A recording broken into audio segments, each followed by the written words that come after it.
Corona virus کے پھیلاؤ کو روکنے کے لیے ضلعی انتظامیہ ہنزہ نے پہلے مرحلے میں تمام تعلیمی ادارے بند کیے، دوسرے مرحلے میں عبادت گاہیں بند کیے، کسی بھی قسم کے اجتماعات پر پابندی عائد کی اور دفعہ 144 نافذ کی، جبکہ اسی سلسلے کو مزید توسیع دیتے ہوئے آج 20 مارچ 2020 سے تیسرا مرحلہ شروع کیا،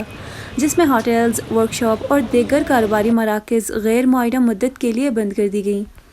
جبکہ جنرل سٹورز، گوشت کی دکانیں اور سبزی کی دکانیں دن 3 بجے سے شام 7 بجے تک کھلی رہیں گی۔ اس سلسلے میں علی آباد بزنس ایسوسی ایشن، سیاسی و سماجی شخصیات اور انتظامیہ نے عوام سے اپیل کی ہے کہ ادویات اور اشیاء خوردنوش کی غیر ضروری ذخیرہ اندوزی سے گریز کریں تاکہ ضرورت مند افراد ان سے محروم نہ ہوں۔ رپورٹ کر رہے تھے علی آباد سے سلیم برشا۔